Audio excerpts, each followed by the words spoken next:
Hello friends, welcome to my YouTube channel A1 study area.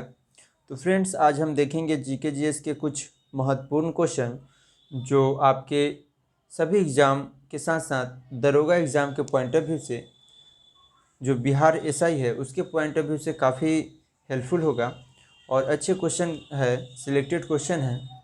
तो आप इस video को जो है अंत तक ज़रूर देखिएगा। अगर आप चैनल पर नए हैं तो चैनल को सब्सक्राइब कर लीजिए, बेल आइकन ज़रूर दबाइएगा जिससे सभी वीडियो का नोटिफिकेशन जो है आप तक पहुंच सके। तो चलिए बिना टाइम वेस्ट किए हुए वीडियो को स्टार्ट करते हैं।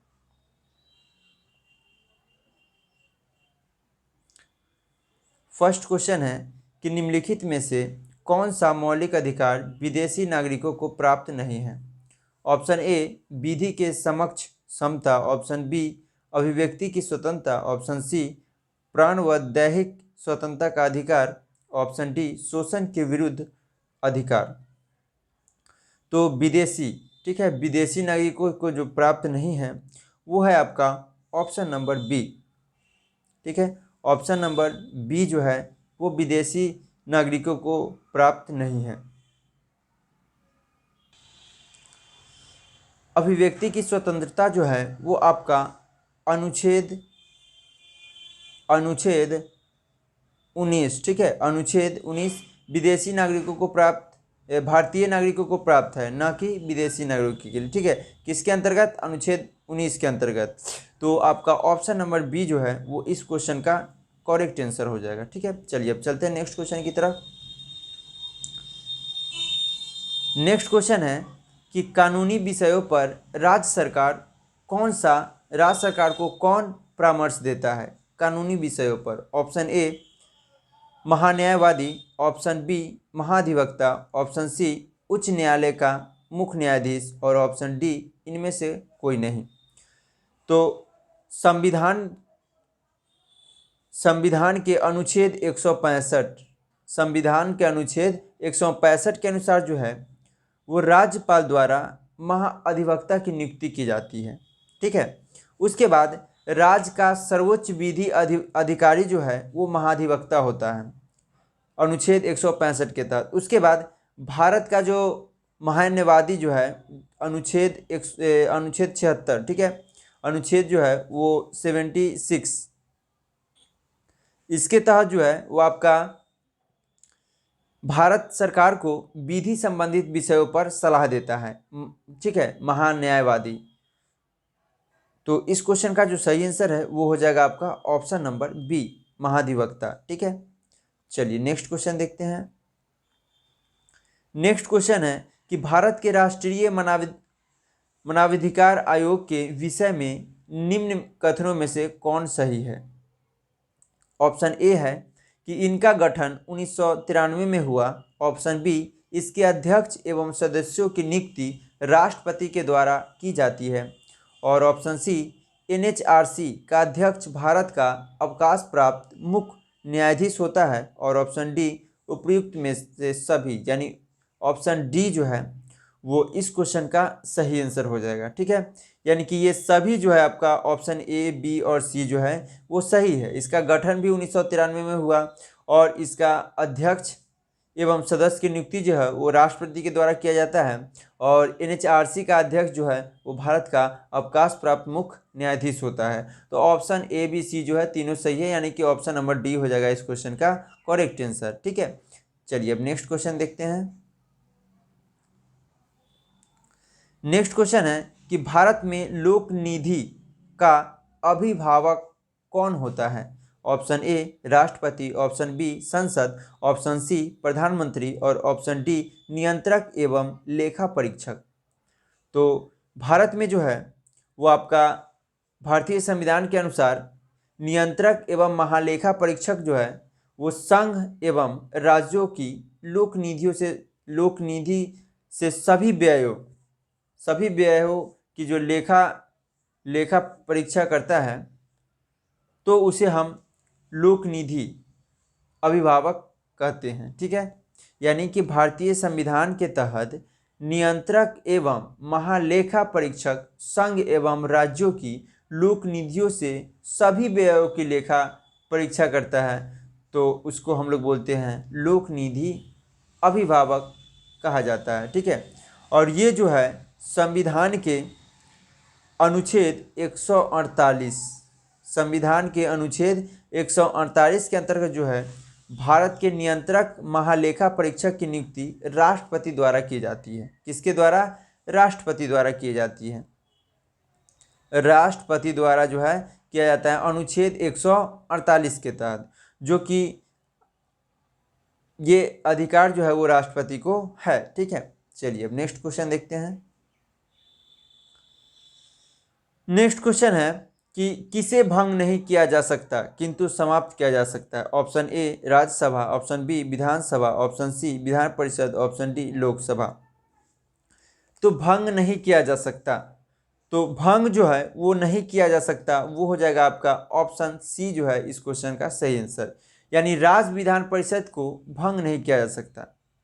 ठीक है, किंतु इसको समाप्त हम कर सकते हैं लेकिन भंग नहीं किया जा सकता। वहीं राज्यसभा एक अस्थाई सदन है जिसका विघटन नहीं होता और इसके सदस्यों की जो है अवधि जो है वो 6 वर्ष की होती है। चलिए चलते हैं नेक्स्ट क्वेश्चन। नेक्स्ट क्वेश्चन है कि भारत की संविधान सभा किसके द्वारा गठित की गई थी? भारत की संविधान सभा किसके द्वारा गठित की गई थी? ऑप्शन ए कैबिनेट मिशन योजना, ऑप्शन बी क्रिप्स प्रस्ताव, ऑप्शन सी माउंटबेटन योजना, ऑप्शन डी साइमन आयोग। तो भारत की संविधान सभा जो है वो कैबिनेट मिशन योजना के द्वारा जो है वो गठित की गई थी, यानी कि ऑप्शन नंबर फर्स्ट यानी कि ए जो है इसका सही हो जाएगा। ठीक है, और संविधान सभा का प्रथम बैठक जो है वो 9 दिसंबर 1946, 9 दिसंबर 1946, ठीक है 9 दिसंबर 1946 को जो है वो हुआ था। और इसका जो सर्वसम्मान्य मतलब सम्मित जो अध्यक्ष थे, अस्थायी अध्यक्ष, वो थे आपका डॉक्टर सच्चिदानंद सिन्हा। ठीक है, कौन थे? डॉक्टर सच्चिदा, ठीक है सच्चिदानंद सिन्हा, डॉक्टर सच्चिदानंद सिन्हा अध्यक्ष को चुना गया था। और 11 दिसंबर 1946 को जो है वो डॉक्टर राजेंद्र प्रसाद को संविधान सभा का अस्थायी अध्यक्ष चुना गया था। अस्थायी अध्यक्ष चुना गया था 11 दिसंबर 1946 को। उसके बाद H.C. मुखर्जी, ठीक है H.C. मुखर्जी को जो है वो उपाध्यक्ष, H.C. मुखर्जी को उपाध्यक्ष और B.N. राव को संविधान सभा का संवैधानिक सलाहकार नियुक्त किया गया था। ठीक है, चलते हैं नेक्स्ट क्वेश्चन की तरफ। नेक्स्ट क्वेश्चन है कि स्थिर ताप पर किसी गैस का आयतन कम करने पर उसके दाब पर क्या प्रभाव पड़ता है? तो स्थिर ताप पर जो है किसी गैस के आयतन कमने पर, ठीक है आयतन जिस तरह से जैसे ही कमेगा तो उसका दाब जो है वो बढ़ जाएगा। क्या होगा? बढ़ जाएगा दाब। ठीक है, आयतन कमेगा तो दाब बढ़ जाएगा। ये जो है आपका बॉयल, ठीक है बॉयल के नियम है P वेरिजेज 1/V, इसके अनुसार होता है। ठीक है, कि जैसी जो है आपका दाब जो है आयतन जो है कमेगा तो प्रेशर जो है वो बढ़ जाएगा। ठीक है, तो ऑप्शन नंबर ए हो जाएगा इस क्वेश्चन का सही आंसर। नेक्स्ट क्वेश्चन है कि पानी से लोहा तथा मैग्नीज किस प्रक्रिया द्वारा हटाए जाते हैं? ऑप्शन ए चूना सोडा उपचार, ऑप्शन बी निस्यंदन, ऑप्शन सी क्लोरीकरण, ऑप्शन डी वायु मिश्रण। तो इसको जो है वो क्लोरीकरण, ठीक है क्लोरीकरण के द्वारा जो है वो हटाया जाता है, यानी कि इसका ऑप्शन नंबर सी होगा इस क्वेश्चन का करेक्ट आंसर। चलिए नेक्स्ट क्वेश्चन। नेक्स्ट क्वेश्चन है कि अग्निशमन वस्त्र किससे बनाए जाते हैं? अभ्रक, टैल्क या एसीएटाइट या एस्बेस्टस। तो अग्निशमक वस्त्र जो बनाए जाते हैं वो बनाए जाते हैं आपका एस्बेस्टस से। ठीक है, एस्बेस्टस से जो है अग्निशमक वस्त्र बनाए, अग्निशमन वस्त्र बनाए जाते हैं। नेक्स्ट क्वेश्चन है कि लोहे की रेलों के टूटे हुए टुकड़े और मशीन के भागों की वेल्डिंग में निम्न में से किसका प्रयोग किया जाता है? Option A solder, option B aluminium sulphate, option C aluminium powder, option D इनमें से कोई नहीं। तो रेल के टूटे यानी रेल के टूटे टुकड़े और मशीन के भाग को जो है वेल्डिंग करने में एल्युमिनियम पाउडर का प्रयोग किया जाता है। ठीक है, एल्युमिनियम पाउडर का प्रयोग किया जाता है, यानी इसका जो करेक्ट आंसर हो जाएगा वो होगा आपका ऑप्शन नंबर सी। चलते हैं नेक्स्ट क्वेश्चन की तरफ। नेक्स्ट क्वेश्चन है कि निम्नलिखित में से कौन सा रोग पुरुषों की तुलना में महिलाओं में बहुत कम होता है? ऑप्शन ए निकट दृष्टि दोष, ऑप्शन बी वर्धनता, option C brain tumour, option D घेघा। तो इसका जो करेक्ट आंसर हो जाएगा वो होगा आपका ऑप्शन नंबर बी। ठीक है, यानी कि यह दोष जो है मनुष्य के आँख में शंक्वाकार सेलों की कमी के कारण होता है। ठीक है, और यह जो है आनुवंशिक होता है, इसका उपचार नहीं होता है, और इस दोष वाले व्यक्तियों में रंग का भेदभाव करना संभव नहीं होता है, वो कलर को अच्छा से पहचान नहीं पाता है, और यह जो है वो महिलाओं में 0.5 ठीक है प्रतिशत, और पुरुष में जो है वो 4%, ठीक है 4% होता है। तो पुरुष की अपेक्षा जो है महिलाओं में कम होता है। तो ऑप्शन नंबर बी हो जाएगा इस क्वेश्चन का सही आंसर। ड्यूटेरियम की द्रव्यमान संख्या कितनी होती है? तो ड्यूटेरियम की द्रव्यमान संख्या जो है वो कितनी होती है? तो ऑप्शन नंबर बी हो जाएगा इसका करेक्ट आंसर। ठीक है, ड्यूटेरियम जो है वो हाइड्रोजन का एक समस्थानिक है जिसकी द्रव्यमान संख्या 2 होता है, और यह जो है प्राकृतिक स्रोत से प्राप्त किया जाता है, यानी प्राकृतिक से प्राप्त किया जाता है, और इसका जो सूत्र होता है, ठीक है, इसका सामान्य सूत्र जो है वो ड्यूटेरियम ऑक्साइड यानी कि D2O। ठीक है, D2O यह है उसका सूत्र, और D2O को हम लोग जानते हैं कि भारी जल भी कहते हैं। क्या कहते हैं D2O को भारी जल। चलिए नेक्स्ट क्वेश्चन है कि उच्च ऑक्टेन ईंधन के उत्पाद में उत्प्रेरक के रूप में निम्नलिखित में से किसका प्रयोग किया जाता है? Option A H2SO4, option B H2O, option C HCl और ऑप्शन डी HF। तो जब उच्च ऑक्टेन ईंधन के उत्पादन में जो है वो उत्प्रेरक के रूप में जो है हम लोग सल्फ्यूरिक अम्ल का उपयोग करते हैं, यानी कि सल्फ्यूरिक अम्ल का उपयोग जो है वो किया जाता है, यानी कि H2SO4 को ही सल्फ्यूरिक अम्ल कहते हैं। ठीक है, और इसका प्रयोग जो है वो हवाई जहाज के ईंधन के रूप में भी किया जाता है, अधिक किया जाता है इसमें। नेक्स्ट क्वेश्चन है कि विद्युत और चुंबकत्व के बीच लिंक की खोज किसने की? मैक्सवेल, माइकल फैराडे, वोल्टा या डीजल। तो इसका जो है वो किया था option number B Michael Faraday. ठीक है, चलते हैं नेक्स्ट क्वेश्चन की तरफ। चालक का प्रतिरोध किससे बढ़ जाता है? लंबाई में वृद्धि, ताप में वृद्धि, अनुप्रस्थ काट क्षेत्रफल की कमी, या इनमें से सभी। तो किसी चालक का प्रतिरोध जो है वो बढ़ जाता है, यानी आपका ये सभी सही हो जाएंगे।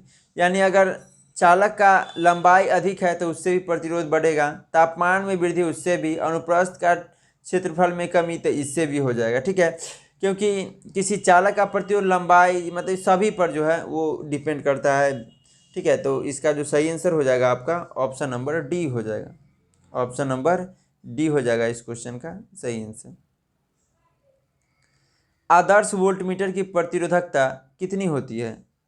शून्य, निम्न, उच्च या असीमित। तो आदर्श वोल्टमीटर जो होता है ना वो उसका जो प्रतिरोधकता होता है वो असीमित होता है। ठीक है, यानी कि ऑप्शन नंबर डी हो जाएगा इसका सही आंसर। नेक्स्ट क्वेश्चन है निम्न में से कौन सा आभासी बल है? ऑप्शन ए अभिकेंद्र बल, ऑप्शन बी अपकेंद्री बल, ऑप्शन सी अपकेंद्री प्रतिक्रिया बल, ऑप्शन डी प्रबल नाभिकीय बल। तो इसका जो सही आंसर है वो हो जाएगा आपका ऑप्शन नंबर बी। ठीक है, अपकेंद्री बल। जब हम वृत्ताकार पथ पर यानी कि घूमते हैं, गति करते हैं, ठीक है, तो केंद्र से बाहर की ओर एक बल लगता है, ठीक है, तो उसी को हम लोग बोलते हैं अभिकेंद्री बल और अपकेंद्री बल। ठीक है, अपकेंद्री बल और अपकेंद्री बल जो है एक प्रकार का जो है वो जड़त्वीय बल है, जिसको आभासी बल भी कहा जाता है। तो इसका जो सही आंसर है वो हो जाएगा आपका option number B. Next question है कि सार्वत्रिक गुरुत्वीय स्थिरांक का विमेय सूत्र कौन सा है? Option A, option B, option A है एम इनवर्स T3, उसके बाद T-2 और ml, यानी कि इसका जो करेक्ट आंसर है वो सीधा से जानिए कि आपका ऑप्शन नंबर ए जो है वो करेक्ट है। ठीक है, ऑप्शन नंबर ए हो जाएगा इस क्वेश्चन का सही आंसर। ठीक है, अब इसको देखना है कि इसका सूत्र जो होता है newton metre square kg square, newton metre square kg square. ठीक है, तो हम यहाँ से क्या कर सकते हैं कि आपका हो जाएगा MLT ये होता है। ठीक है, तो यहाँ से हम निकालेंगे तो निकल के आएगा M। ठीक है, और इसका हो जाएगा L और इसका हो जाएगा T। ठीक है, T-2 हो जाएगा। उसके बाद L2 और M-2। ठीक है, जब इसको हम इसको जब हल करेंगे यानी ओवरऑल इसको जब हम बनाएंगे तो हमको निकल के आएगा क्या, ये ऑप्शन नंबर ए आएगा निकल के। ठीक है, ऑप्शन नंबर ए। पृथ्वी के पलायन वेग की अपेक्षा कम वेग पर एक मिसाइल को लॉन्च करने के लिए कुल ऊर्जा क्या होना चाहिए? ऑप्शन ए ऋणात्मक, धनात्मक, धनात्मक ऋणात्मक दोनों शून्य।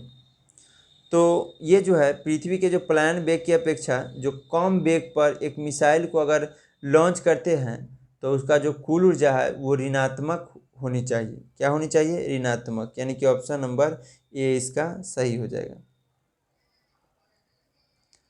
निम्न में से किस स्थान पर गुरुत्वाकर्षण बल सबसे अधिक होता है? ऑप्शन ए भूमध्य रेखा, ऑप्शन बी वक्र रेखा, ऑप्शन सी मकर रेखा और ऑप्शन डी ध्रुव पर। तो इसका जो सही आंसर है वो हो जाएगा आपका ऑप्शन नंबर डी। ठीक है, ऑप्शन नंबर डी हो जाएगा इसका सही आंसर। यानी विश्वत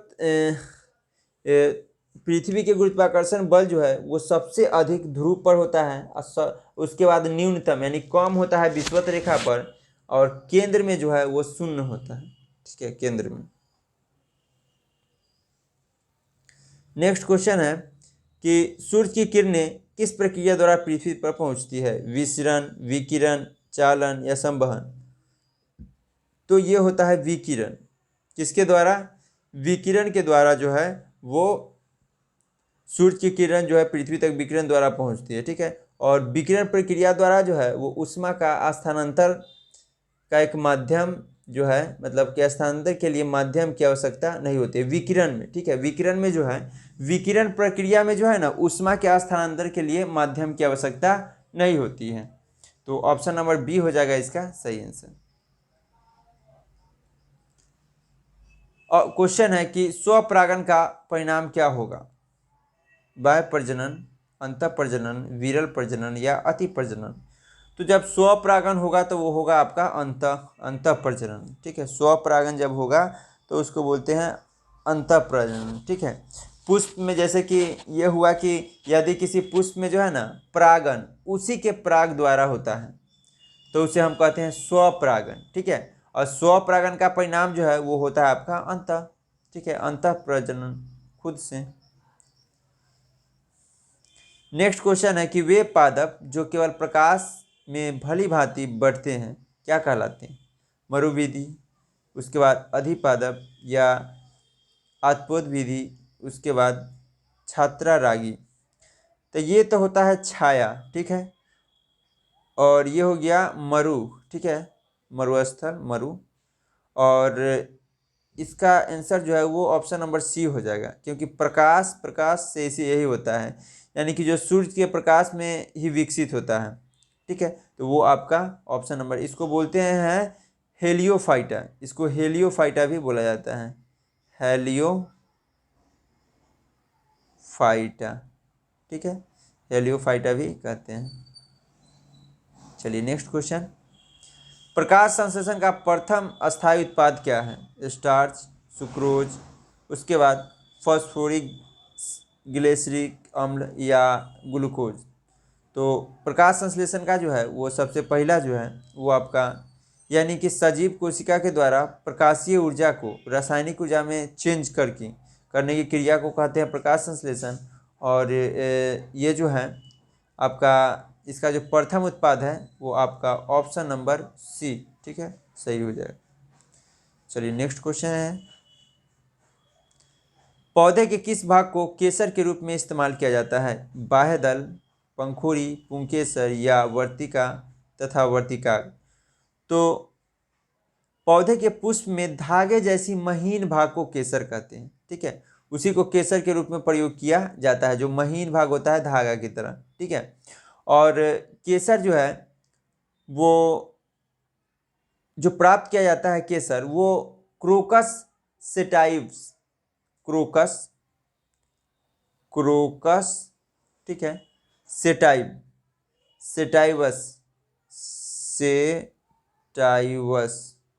ठीक है, क्रोकस सेटाइवस, ये जो है इसी पौधा से जो है प्राप्त किया जाता है, जो इरिडेस कुल के अंतर्गत आता है, इरिडेस। और इसे जो है इसमें जो है पुष्प, ठीक है, पुष्प के वर्तिका और वर्तिकाग्र से प्राप्त किया जाता है। तो ऑप्शन नंबर डी होगा इसका सही आंसर, वर्तिका और वर्तिकाग्र।